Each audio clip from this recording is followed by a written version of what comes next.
Bonjour à toutes, bonjour à tous. Aujourd'hui pour notre vidéo, je vous propose de vous présenter le travail de l'artiste David Maidala. David Maidala est un artiste philippin né à Manille en 1942. Il a une pratique protéiforme, il est poète, sculpteur, performeur. Il part très jeune aux États-Unis, à l'âge de 12 ans, il intègre la prestigieuse Université de Columbia à New York. Il fréquente Jasper Jones, Hans Haacke, Carl André, donc les grands artistes que l'on connaît aujourd'hui de la scène minimale et conceptuelle. Il partira ensuite en Europe dans les années 60, notamment en France, où il va côtoyer, là encore, toute la scène artistique locale, Marcel Duchamp, Man Ray, mais aussi les surréalistes, les existentialistes, des intellectuels comme Gaston Bachelard. Il va croiser aussi Harald Zeman, donc très très jeune et très rapidement, il va côtoyer le réseau artistique qui va l'accompagner et qui va nourrir aussi sa production tout au long de sa carrière. David Maidala est décédé en 2020, mais il a eu une carrière fulgurante et tout au long de sa vie, il a eu de très grandes manifestations, à la Biennale de Venise par exemple, mais de très grandes expositions aussi. Il a été collectionné, il a intéressé les plus grands curateurs aussi d'art contemporain. L'artiste est notamment connu pour ses sculptures cinétiques, dont l'œuvre qui est juste à côté de moi est un très bon exemple, puisqu'elle fait partie de la série des Bubble Machines, que l'artiste démarre en 1963. Cet exemple-là est un exemple de 2016, qui a été acquis notamment par l'Association des Amis cette année, à l'occasion d'Art Genève en 2024. Il en existe de nombreuses versions, de différentes dimensions, avec différentes formes aussi, mais ces Bubble Machines ont en commun plusieurs critères. Le premier, c'est leur mode de fabrication. On a souvent un socle en bois, ici c'est en acajou marin qui a été laqué couleur or. Des éléments en plexiglas, très géométriques, en général très simples, très sobres formellement. Un système de pompe pour les aquariums, et puis un mélange d'eau savonneuse qui constitue, avec l'action du mécanisme, un état de mousse qui évolue et qui remplit progressivement ces contenants en plexiglas. Le deuxième paramètre, c'est que les dimensions de ces sculptures, quand même elles soient plus ou moins grandes, font référence d'une manière ou d'une autre aux proportions du corps de l'artiste. Donc il y a une relation autobiographique aussi, même si formellement on n'est pas sur quelque chose de très anthropomorphique ou très organique, on a cette relation de proportion qui renvoie au corps lui-même. Et puis une troisième chose, du coup, c'est cet assemblage entre des éléments techniques, machines, et des éléments organiques. Ici, la mousse, il y a eu d'autres versions avec du sable, d'autres avec de la boue, par exemple. Mais c'est toujours quelque chose qui va être lié à la nature, en tout cas à un élément oui, organique, évolutif. Et c'est ce qui intéresse l'artiste, c'est cette dimension aussi très impermanente, très changeante et très imprévisible aussi parfois en l'occurrence ici, cette mousse qui évolue, qui grandit, qui croît et dont le volume déborde ensuite le récipient qui l'abrite au départ. Je vais revenir un peu plus tard sur cet aspect technique. Pourquoi la mousse, simplement, en dehors de cette qualité éphémère, par exemple, dont je viens de parler, il y a aussi une autre dimension autobiographique qui convoque un peu le souvenir, la mémoire de l'artiste, sur lequel il revient assez régulièrement, qui sont un ensemble en fait, de souvenirs. Cette œuvre, son titre complet, Cloud Canyons, Bubble Machine, Auto-Creative Sculpture.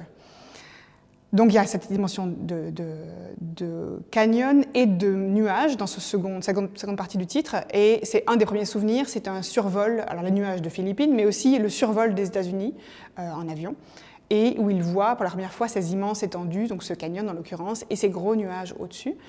Il y a aussi quelque chose d'un registre plus dramatique, on va dire.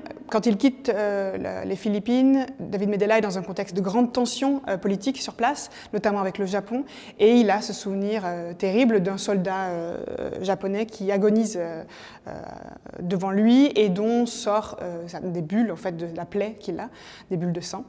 Donc ça aussi, c'est quelque chose qui va profondément le marquer, et il y aura ce souvenir un peu dans cette utilisation de la mousse, comme quelque chose qui est un élément de vie, comme une sorte de souffle vital qui s'échappe. Il y a aussi des souvenirs plus heureux, comme la cuisine de sa maman avec le lait de coco, enfin, tout un tas de paramètres qui vont rapporter à l'émulsion, à la vitalité, au dynamisme aussi, et puis à quelque chose d'imprévisible. Et puis il y a toute la dimension aussi scientifique.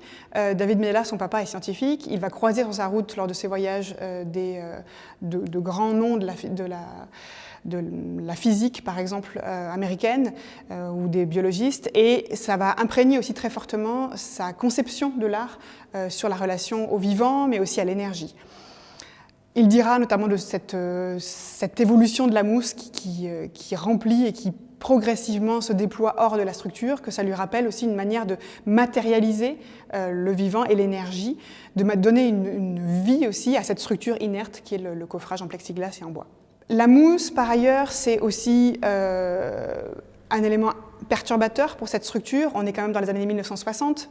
Il y a plusieurs mouvances artistiques qui cohabitent à l'échelle de l'Occident. En Europe, on a l'arte povera, par exemple, qui utilise des matériaux pauvres ou de la dimension phénoménologique.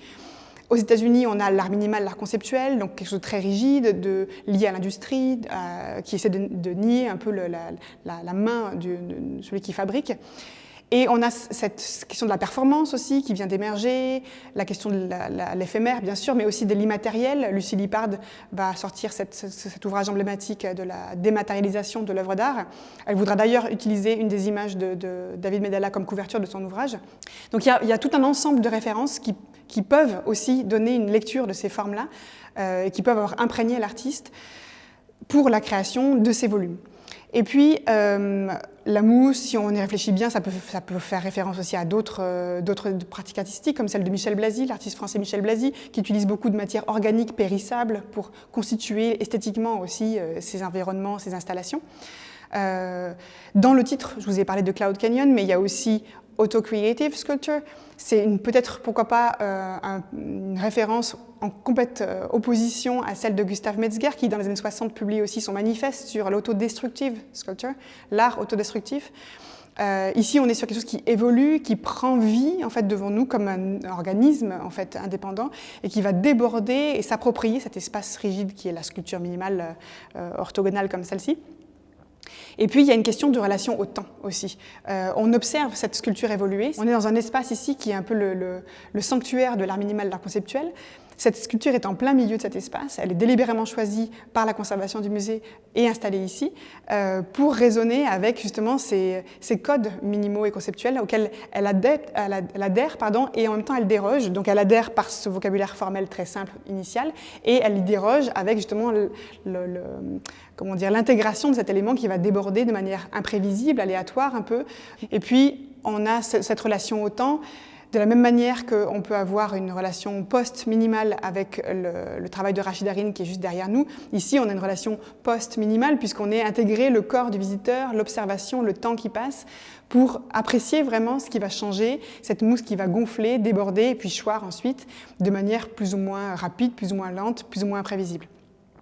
Et cette dimension du temps, un peu performative si on veut aussi de cet élément, renvoie à la dernière phase aussi de travail de l'artiste, ce qu'on aura pu d'ailleurs voir à la Biennale de Venise, qui est vraiment quelque chose qui est participatif, qui implique d'autres personnes. Alors ici c'est le regard, mais en l'occurrence c'est vraiment une relation de participation au sens strict, où chacun contribue à la création de l'œuvre, puisqu'il y a tout un travail avec la broderie sur un grand tissu.